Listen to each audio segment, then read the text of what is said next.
I say life's a journey. One of the years in which turned out to be a major milestone to me was 1991. Let me tell you a bit more about that. So I was planning a second trip to Israel in 1991, but there's a backstory to that.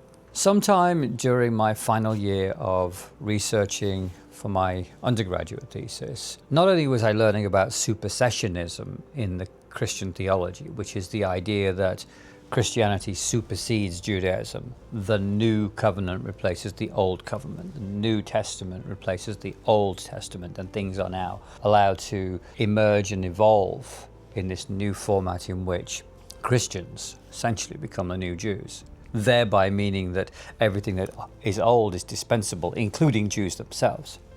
What I couldn't understand was why it was that in this course that I was studying at London University, I had all the theological pieces, but didn't have any exposure whatsoever to the consistent violence that was occurring to Jews wherever they were, the exclusion of the ghettoization, and the violence of pogroms that had occurred. Even the Holocaust was not a course that was taught in 1990 in England.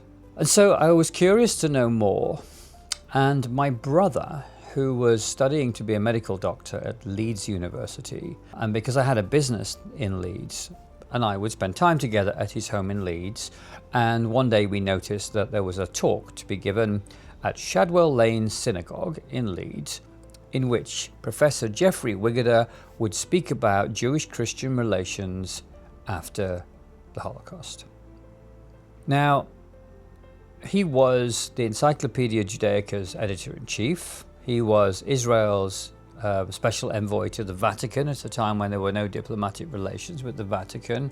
But he was also a historian of and commentator on Jewish-Christian relations. So I went along to the talk. He gave a very interesting summary of what had happened since World War II between Jews and Christians.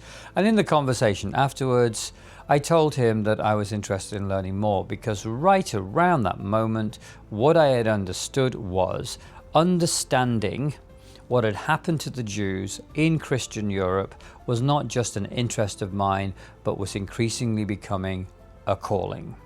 I, as a Christian, wanted to know why Jews had suffered in West European Christian civilization. So I told Jeffrey this. Jeffrey said, well, look, next time you're in Israel, call by and see me. And I said, well, as it happens, I'm hoping to come to Israel soon. And he said, well, call around and see me. I work at the Hebrew University. Second thing was that I had come to a decision to go to Israel because of a shaliach, somebody who was responsible for helping Jews to make aliyah, that is, immigrate to Israel, who was stationed in Leeds.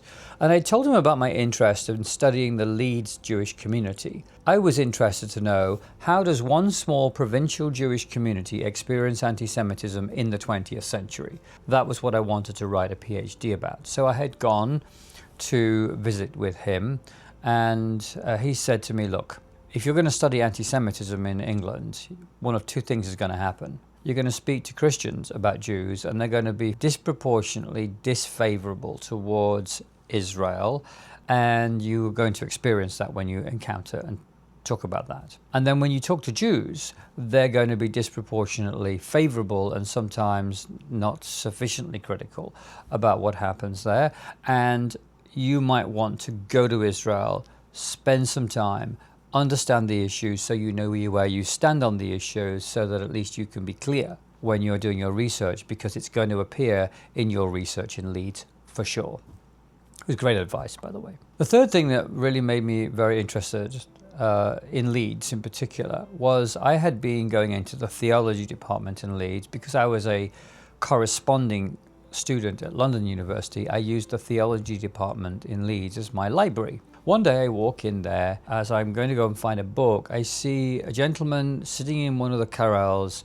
He had a black jacket on, he had a yarmulke on his head, and he had tzitzit, the little strands hanging out the back of his pants behind him. An Orthodox Jewish person. I'm not usually nosy, but on that particular day, as I grifted past him, I noticed he was reading John's Gospel.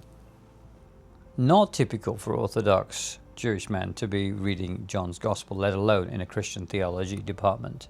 So I plucked up the courage. I said to him, "Excuse me, are you reading John's Gospel?" He went, "I am." And I said, "Oh, why?" And he said, "Well, I'm studying theology." I said, "Well, I can see you're in a theology library. Why are you studying Christian theology?" He said, "Because I want to be a rabbi."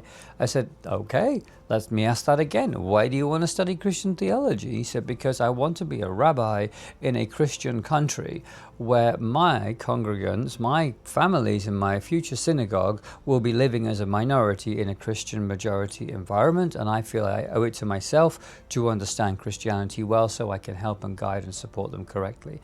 And I said, just hear me out. You're going to spend 3 years studying that before you spend 6 years to become a rabbi? He said, yes. Rabbi Jason Kleinman. Jason and I became friends on that day. Jason taught me the importance of really deeply understanding what's happening on the other side, because you cannot address it if you don't understand it and you don't know it. And Jason, thank you for that lesson in 1991.